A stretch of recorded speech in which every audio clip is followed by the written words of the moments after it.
Hey, what's going on? It's aarava here, and welcome back to the Pitlane Podcast, episode 101 today to review the USA Grand Prix. Back to your usual host, myself, Aarav, Callum, and Tom. And what a great USA Grand Prix that was. COTA is really turning into a great circuit, and the fact the teams did not practice much on Friday made it a very great Grand Prix, and obviously a lot of fans very happy for Kimi Raikkonen getting a first win in about, 113 years, as Crofty nearly said, but races it was. I was very awkward commentary, but guys, what do you make of that race in general, and then we'll go team by team.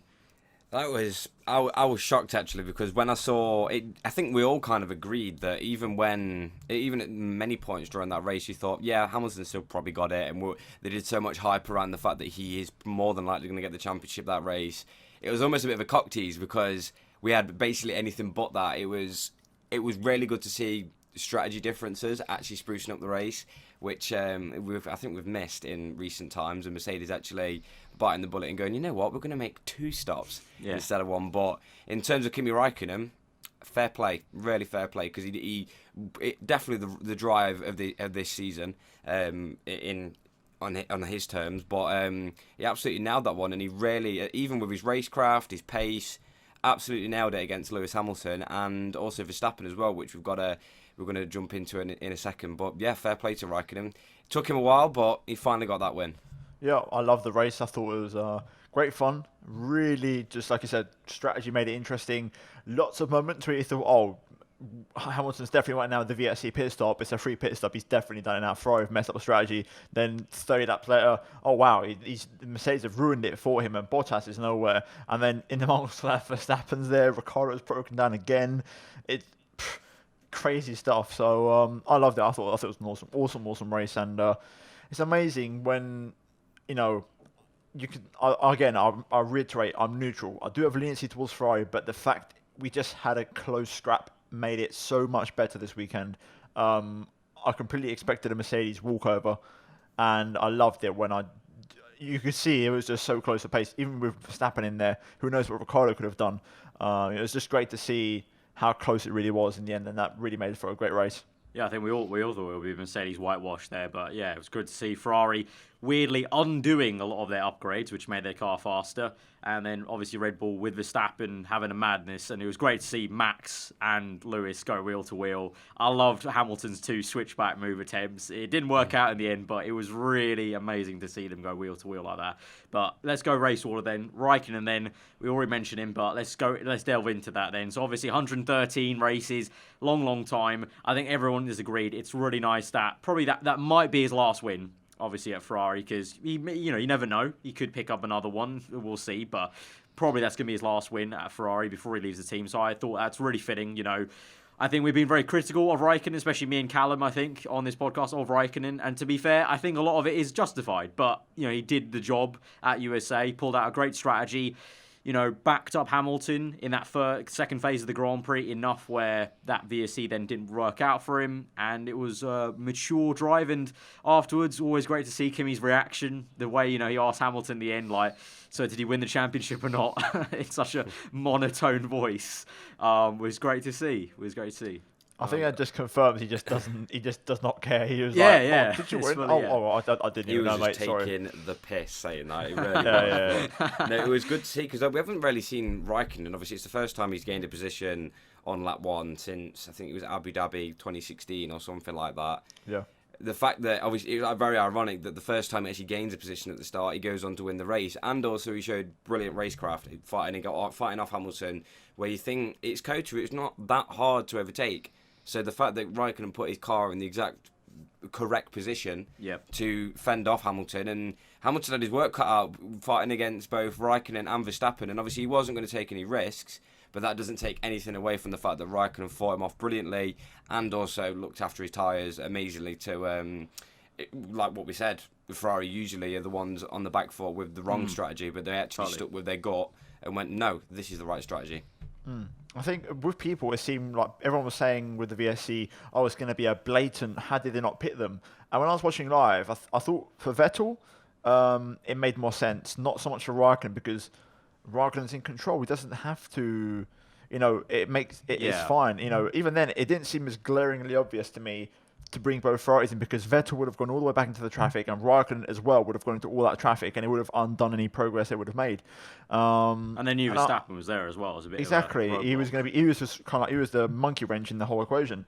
I think Raikkonen drove a great race. I mean, it felt like everything aligned for him. Even qualifying, he wasn't that bad. He was 9,000ths off Vettel and 700ths off Lewis in third place. It felt like all the stars aligned. It felt like it in Monza, because you kind of knew he was told that he was getting dropped by the team, and that weekend he kind of showed who he really was. But ultimately, in a 2v1 situation against Mercedes, and worse for tyre wear Ferrari, he lost out on that Italian Grand Prix, but he put up a great fight. But this time, it really felt like the stars aligned. The fact he got a front row start, had the ultras, and the second he made that, almost a record-breaking stat of making a position on the first lap by overtaking Lewis into turn one, it kind of felt like, you know what, this could actually be his race. It could be his time finally. And I thought, especially the moment he held Lewis behind towards lap 20, and he came in, when he pulled that off and he stayed ahead and managed to still come in first place, I was like, you know what, I think he's got this today. I really do think he's got this. And lo and behold, he managed that gap at the end to Verstappen beautifully for 1 second, didn't let him get in that danger zone, and did a great job. Really deserved that one, and I'm happy for him. Really am genuinely happy for him. And then we look on the other side of the garage, who Oh, God. I can't believe it, but the fact that he had the exact same spin that he's had, not once but twice in the same half of a season, is quite mad, actually. I'll go back to what Nico Rosberg said at the German Grand Prix. When you're facing Lewis Hamilton, you can't make this many errors. You can't. Just can't. Like, it astounds me. It really does. I don't know. I think Vettel. I think who's it? Ross Brawn literally just said today, I think earlier, that there's definitely something going on in his head, because there's too many errors for a world champion to be making. And I think he does need to kind of reassess over the winter, maybe, how he goes about decision making as of late, because I think he's being too rash now, almost, because in a way, I don't know, maybe he feels like he has the car to win, and so he feels he needs to make these rash, panicky moves, especially now in the second half, because he knows that every position counts. Like like he said at Japan, what the quote was, I need to be bold or whatever, and they blew up in his face because he spun with Verstappen. And again, like Callum said, a near identical sort of spin minus the damage. And maybe it is, I don't know why, maybe he's comparing himself to Hamilton and Verstappen, who are currently drivers who have both fought through. Well, Verstappen did 18th to second, Hamilton back in Germany did 14th to first. Like, they've both proved that they can come through fields very easily, and so can Vettel. But the only reason he can do it is because he's been putting himself in these positions. It's not like it's anything to do with the team. He has been putting himself at the back, and it's strange to see from him. I feel like he did kind of make a comment about it finally after the USA, mentioning he was frustrated that the team, these upgrades they brought actually really downgrades, and it took them this long to realise. Yeah. And they I think there's an element of frustration in that. It is a baffling thing how. Yeah, and I think it might be a bit. I can relate in the sense he might be like, damn, and that was the solution the whole time. Essentially Ferrari brought upgrades and they were slowing their car down because they weren't working. And it must be, I can imagine how frustrating it must be, like literally like, oh guys, what the hell? You took upgrades off and our car immediately is back to where it was 5 races ago. Like what the fuck's happened here? So I can get that. And maybe that has played into his mind, like Ross said. And that's something he needs to go away, and he needs to rectify going to next season. As a whole, though, as a neutral and something going to next season with Leclerc in that Ferrari, I think it's good that Ferrari discovered this, because they know what to do right on next year's car and not what to do. If they'd not found this issue or not discovered the solution, you never know. It could have been a constant black hole a la McLaren of trying to find things and not finding the solution. So I'm glad they found it. And to be honest, I'm just now enjoying the fact we're going to get 3 more races of hopefully pretty even pecking, especially with Mexico, with the more equal engine powers around the high altitude in Interlagos. What's also interesting, what I picked up from this weekend is, well, we all know that the Ferrari are now the fastest car in a straight line. Whether or not you're comparing the downforce to apparently Mercedes, they were a lot lower on downforce though. Yeah, because Mercedes were rapid through the first. It was in like the S's. Sector 3. Yeah, and Sector 3, Hamilton was ridiculously quick. But it now calls into question what the car would be like pre the FIA doing the whispering about whatever they're doing in the back of their car As well. to make it go quicker. So That's think where the advantage is. how quick would Ferrari be now? Now the fact that they've downgraded their car, even though here's the thing. the best way. I think it's worth mentioning. Really quick. Since the last podcast, there was the whole. Turns out the reason Mercedes had improved a lot is also because of the way their wheel rims are. They allowed the heat to dissipate and get out a lot easier, so therefore they don't overheat. Turns out for this race, very interestingly, a la Ferrari, Mercedes covered it up and went back to the original to avoid being reported by Ferrari to the stewards. Yeah, so essentially, you noticed the tyre wear Lewis had. It was similar to Austria. Yes, it was. It was almost like we've gone back to the midway point of the season again, and Ferrari were looking Strange on the ascendancy, and Mercedes were struggling. And it's amazing, like how it just keeps on swinging back and forth. But again, I didn't agree with it when they told Ferrari to take it off, but I'm not sure what Mercedes have, because FI actually confirmed officially 100% it's perfectly fine. So they had no reason to really stop it. Yeah. I don't know. And It if makes the no F1 sense. team I read a is quote being on the told- wording, and it was worded in such a weird way. It was like, it's legal, but at the same time, it could be illegal, but we think it's legal. It was That's very. what it was with the Ferrari engine. It was thing. very wish-washy, but yeah, they covered it up with silicon apparently at USA, and they're gonna apparently still. I think I just saw earlier today on Tuesday as we record this that there's going to be some more investigating maybe into the wheel hub designs and whatnot. So it'll be very interesting to see how it plays out basically going to the last 3 rounds, and then also might mean a lot for 2019 because obviously they're going to try and their teams will carry forward designs if it works for them into next year. The wheel hub has nothing to do with the aerodynamic change for 2019, so that will be probably a raging thing that goes on to next year as well as the engine stuff until it gets banned. Yeah, until it gets banned inevitably, as it always does. It in is F1. very innovative, which is it's very smart. Yeah, cause interesting. Because Mercedes are one of the teams that usually nail how to understand, like they understand the tyres probably the best. And obviously they've gone back on an upgrade, and they know that they're digging themselves into a black hole. Even though on the face of it, really the reason why Hamilton made a second stop was just because Mercedes were shit scared that they were going to get a puncture or tyre delamination, and he was losing a lot of time at that point to Kimi. He was going to get caught anyway. He was, but it was shocking how much he ate through his tyres. It was almost like Monza when Kimi ate through his tyres. Yeah, it's like we have switched around, but I mean we are basically moving on to Mercedes now, so we can probably talk about them briefly because they had a bit of a weird weekend. Because obviously with this downgrade in the wheel rims, it means they went backwards with tyre life, which means that Ferrari stepped forward, and also Red Bull managed to nick 2 positions really because they're ahead of both Mercedes. And I mean, I don't think Hamilton's really that bothered. I think everyone's a little bit frustrated that the championship isn't finished now because Rule's being cock-teased. But also, a certain Valtteri Bottas went missing this weekend. And I'm not sure why. Man. Absolutely Yeah, nowhere. well, I mean, he was on the 1 stop, and he said himself, I would have been happy on a 2 stop. Literally, he just didn't have the tyres. Like, on both of the stints, the last 5 or 6 laps, he said he had just no tyres left. And you could see that in the battle against Vettel with Bottas, how much he tried, but had no tyres left. I just think also, again, I think look at qualifying, Hamilton, considering we've gone back to previous seasons, he's probably outperformed that Mercedes and got himself on pole, a la Silverstone, when Ferrari looked nailed on to get a pole and Hamilton pulled one out right at the end. Very similar again, really. And Bottas just couldn't find that extra bit. Also, I think there is an element of Kota is just a Lewis track. He's always been good there. So it's not like Bottas at Russia, for example. Hamilton he nails this track. He loves this track. So I think that also plays into his hands a bit. But all in all, Bottas. Yeah. It was another classic Bottas performance. So I think that's the last line really. So we're going to move to Red Bull then. Let's quickly go to first the man with less to say, Ricciardo. Pour one out, this guy. Another DNF.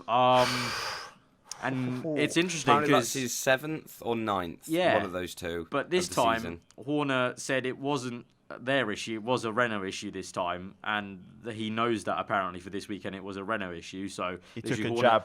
Literally, Horner took a jab and said he knows that his future employer, that this is the issue of his future employer. So I don't know, Well, apparently he put his fist through his room. Yeah. Which I can understand why. I can imagine. With I the can amount of relate to frustration that he's had, and it's not like it's just this season either. It's multiple ridiculous. seasons No, but building up. now it's getting to a point where it's like hilarious now how every session something goes wrong. And like even Horner was joking, saying, I don't think he's got to take a penalty now because he's got so many spare engines in different parts. We should be able to probably mismatch and get a wishy-washy engine together out of all the parts we've taken from all the engines we've taken this season, which is pretty stupid. So and it's even worse because you look on the other side of the garage and Max probably had the race of the season for him. Yeah, I think just pull one out for the guy. There's not really much more to say. Or put him in rice. It's such a shame. Max P18 to P2. Phenomenal, man. Mental, a mega drive. Just overshadowed by Kimi, the occasion, I think. I think for a lot of people, I'll still rate Verstappen's drive better. But yeah, in terms of I the agree. moment, Driver of the day for sure, but I just think the moment of Kimi winning, I think that's what I'm referring to. I'm not saying it's better. I'm just saying it was a nicer moment, something people can cherish more. Yeah. Because, for example, Lewis could have won the championship, and it would have completely overshadowed the fact Raikkonen finally won a race, for example. Could you so imagine I'm glad Kimi got his moment in that regard. So I'm glad also Verstappen got a second because I think everyone got their fair amount of credit in a way. I think. Yeah, in a way. So in a way, it kind of worked out quite poetically, so to speak. But I'm impressed with Verstappen. Did a really, really good job defending beautifully against Lewis. A lovely move around the outside of Vettel through the triple right, and although Vettel had no tyres left. But still, great stuff. Really, really great move, and he didn't have to go for didn't have to go over the Verstappen. He went the other way around this time. He went around the outside. So fair play. Yeah, and good defending drive against Hamilton. That was just, again, a great sequence to watch, really. You don't see that often in F1. First time we've seen Verstappen and Lewis lock horns, which was referred to on commentary by Rundle. Oh, yeah, that as well. Maybe some sparks and maybe the future of Red Bull get their act together for next year. I mean, they did obviously come together. Was it in Bahrain when they came together? Yeah, but that was actual just a contact through a corner, not contact, a battle. But no, I don't think we've ever seen. I think they spoke in the press conference afterwards, and Verstappen literally just teased him and going, "Yeah, you didn't give me. You gave me too much room. You should have squeezed me more." And Hamilton was just like, "Yeah, I've got a championship to win. I'm all right. I'll give you an extra meter or so just to keep you going." But no, that was really good. It was really good to see a genuine battle at the front and multiple battles, which is rare to see. Yeah, very rare. And then we moved to a surprising result, really. Obviously, it helped a little bit by some disqualifications as well, and some just incidents in that race earlier in the Grand Prix that kind of helped them probably.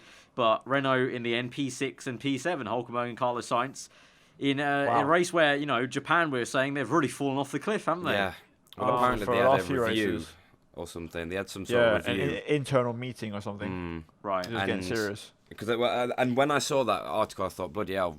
Don't tell me that Renault are thinking about pulling out again, because it would be a shame to see a manufacturer go, and the fact that they were going to review it. But where they've suddenly come from, I'd love to know, because I mean, yes, there were disqualifications, but they still had a solid race. And but they wouldn't have changed the result. They still got 6th and 7th. If you look at the gaps, they were still 6th and 7th. And I think it was just a matter of also.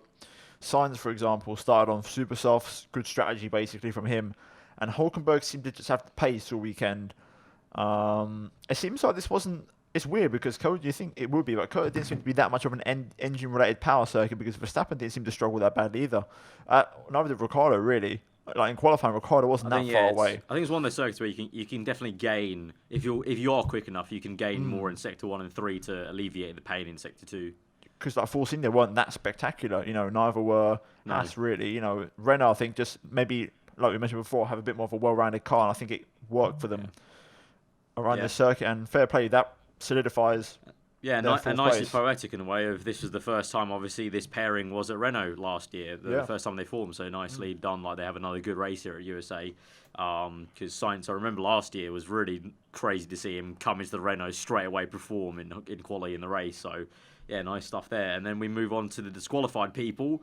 Ocon and Magnussen would have been on the road in P8 and P9, but I think both of them got disqualified for fuel issues. Magnussen was a over fuel, like using too much fuel, and I think Ocon was a fuel flow limit issue. No, Magnussen was an under fuel, so he didn't save. The limit when you have to be a certain weight at the end of the race.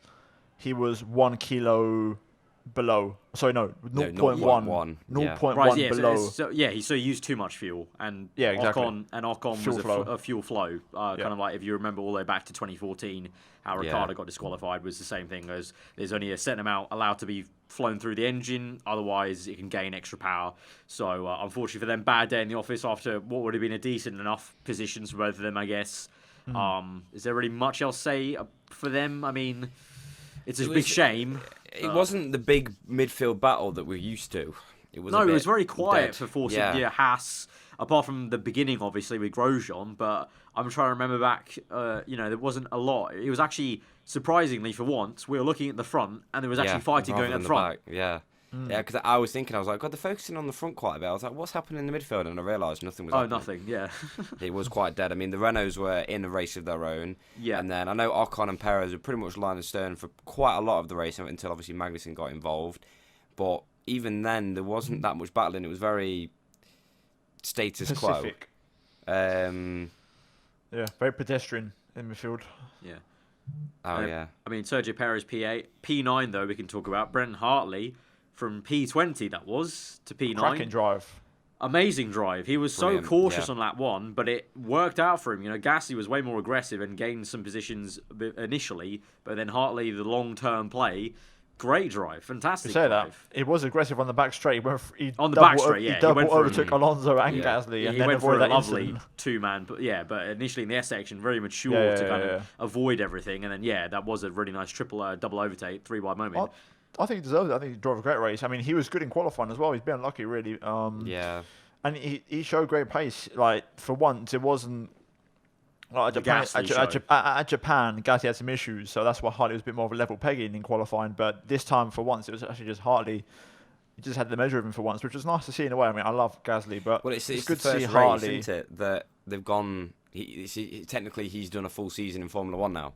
Yep. So he's gone back to Cota and gone, I've got some points. And he's That's the first track he's actually raced in F1 in an F1 car, and so he's got that bit of experience up his belt, which is fair play to him, to be honest, because definitely even after qualifying can bring you down after yet more engine penalties and everything. So the fact that you could bounce back and pulled off some decent moves and missed all the carnage at the start, bloody hell, it felt like an F1 Open lobby. There was contact everywhere. There must have been about 3 or 4. Yeah, it was very much like ping pong. Yeah, it was very much like that. It was Mario Kart. Yeah, Mario Kart as well. Bananas, shells, all everything. the superlatives you could want for the start of that race. Marcus Ericsson P10. Obviously, Sauber, unfortunate with Leclerc having to retire once again, having some issues after what was a really great qualifying day for him. Obviously, Grosjean, he said it was a racing incident. I don't know how it was a racing incident since he was the one that locked up, went straight on, but there you go. I think he took blame at the end, at least in the paddock pass. He took blame. Okay, right, fair enough. He was like, I apologise to Charles and the team. I just misjudged it. Okay, well, that's fair enough. But I just want to mention quickly Hartley, just before we move on. I thought it was quite surprising in a way because there was a lot of rumours about Alexander Albon being pulled out of the Nissan Formula E team. It looks like Toro Rosso are going to buy him out of his contract. And Nissan not too happy about it. But also this was amid the rumours of, because obviously Kvyat has one seat, apparently Albon's taken the other one. Just when we thought it wasn't going to happen, out of nowhere, it looks like Toro Rosso are going to buy him out. But Hartley's just put in that performance to sort of just say, you know what, I'm still here. No, don't just pull the trigger just yet. And I think it puts the cat amongst the pigeons basically for Brendan and also the team. So I think they've got to once again maybe reconsider before they do something too bad. Because it's going to cost them a fortune to get that contract from Albon out of Nissan. I know they've got money, but still, it's money, No one wants to spend but it. it's also Red Bull. They do have a lot of money to throw around. I read an article earlier today though that Nissan might not be. So I think they're actually fine to let him go. They're not so stubborn anymore today. Okay. So that's going to be a very interesting thing because Brendan has very nicely timed that performance basically. To make it nice and awkward. Yeah, really. Yeah, we all love a good awkward situation, especially with Red Bull. They always make things. Formula 1. Red Bull seem to make things even more awkward for themselves just by the stuff they say. All the time, so we'll see about that. But outside the top 10, Van Dorn had he didn't get points, but it was a very solid drive though for him in P11. Yeah.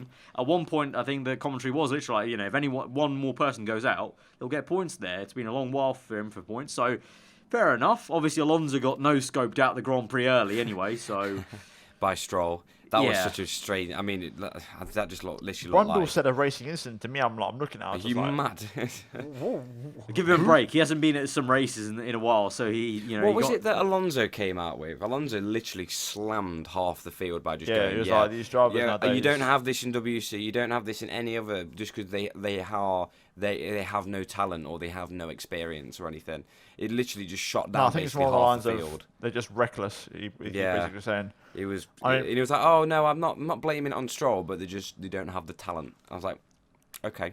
You look at the S section when Stroll crashes, and you see everyone pushing on, and Alonso's the one that's getting off the throttle. Yeah, he completely gets no scope by Stroll. You see this orange McLaren just slowing off into the S's, and everyone's just overtaking him left, right, and centre. And I just found it funny how Stroll thought there was some sort of gap there, and got all over the steam policeman and just went straight into the side pod. I'm surprised Alonso's got immature any driving. motivation for the rest of this year now. Well, he just says he's enjoying wherever laps he gets on the track. Yeah, well, not many apparently. No, Yeah, not many.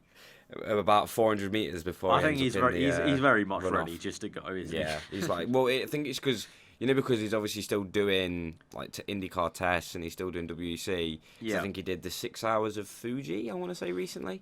Yep.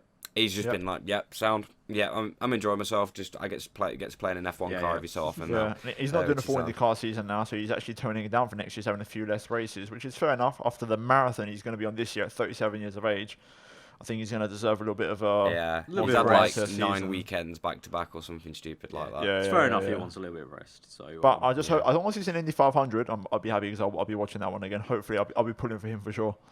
Hopefully, fingers crossed. But pretty much that gets us to the end of the grid order then for the US GP, and there's nothing much else to do apart from predict the Mexican Grand Prix. It could be once again 2 years in a row Hamilton winning the championship at Mexico. So let's see about that. But guys, pole positions then for the Mexican Grand Prix next weekend. I'm going to take Sebastian. I think they found something. Vettel's good around Mexico.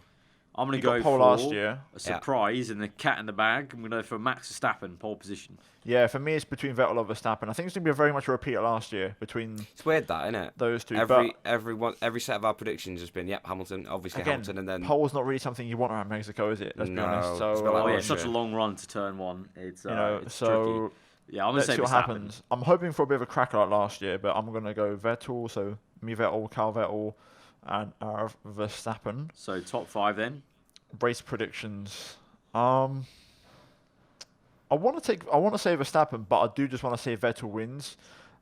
Just for the sake of it, because I think the guys. Well, he has to win to delay the championship. Exactly, he has to. So I'm just going to say, just for the sake of the championship, and I don't know, fuck it, Vettel wins.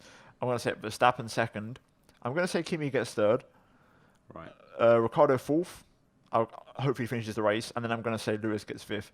I think Lewis isn't going to rush into anything. I think he knows. I think Mercedes, like last year, will struggle a bit because of the high altitude Red Bull going to be a factor. yeah. And I think generally it's going to be Ferrari versus Red Bull around there. That's the vibe I'm getting. Okay. I've got that vibe as well. I want to say Verstappen wins again, then put Vettel in second, then Hamilton third. That battle, that battle that we had into turn 1 last year until two of them ended up in the pits. Basically, I want that, but for the whole race, because I think that I feel like those are still. I think that is the 3 best drivers on the grid at the minute. Like obviously minus Alonso at the front, 3 best drivers on the grid, and I'd like to see those go hammer and tongs at it. Then I'd say Ricciardo, Kimi. You've literally done the exact top 5 I was going to do. I was going to say Verstappen first, Vettel second, Hamilton third, Ricciardo fourth. I was going to go either Bottas or Raikkonen. I wanted to put Kimi a bit higher, but I feel like Red Bull are going to proper bring a fight. Yeah, Bottas has been absolutely no scope, but yeah. Yeah, I would say probably Raikkonen P5 and then Bottas P6 there. But yeah, I think it will be. I think Verstappen's got a real good chance of getting another Mexican Grand Prix win. That Red Bull definitely does get level playing field with the lesser amount of air that's available to the engines. So here's hoping it is another cracker of Mexican Grand Prix. Yeah, it'll be interesting. It will definitely. I always like it where it's just like. It's a really nice race where it just comes out of nowhere and it's like level playing field. Yeah, I know. We need to do more races up in high altitude. Yeah. Although, pretty much. was it Honda or Renault that really struggled last year? I think it was Renault. Honda struggled. No, actually, no, it was Renault, because I remember Toro Rosso kept... Yeah, it was Renault, because blowing Alonso up. got 9th. He was doing really well. Yeah. So hopefully Renault don't struggle this weekend as well, with the lack of air. Hopefully so. We'll see. But that's been our predictions then for the Mexican Grand Prix. So that'll end out the nice little review and preview then for the next GP. So we'll see you guys then. But if you did enjoy this one, then do hit that like button. Let us know what you thought about anything we talked about in the comments below, anything that we discussed. Let us know about what you thought of the Kimi win and whatnot, and Verstappen and Hamilton. And do you think Hamilton will take the title next race then? Because I think all three of us thought he would get it this race. Yeah. Didn't. It's going to happen next time. I'll be shocked well, if it Tom doesn't thinks happen that. next time. Let us know in the comments below. What do you guys think? If you're new around here, do get subscribed to this channel for the podcast. You can check all three of us out on Twitter. Links on the screen right now. And if you do want to support us, you like what we do around here, you can check out our Patreon page. We're on audio, SoundCloud, and iTunes. Links all down in the description. And finally, if you do fancy getting yourself a racing chair for your desk or whatever, or your F1 2018 racing setup, you can check out GT Omega and use the code Pitlane F1 at checkout, and that will directly help us out as well. But this has been the Pitlane Podcast, episode number 101. We'll see you guys next time. Hope you enjoy the rest of your day. Goodbye.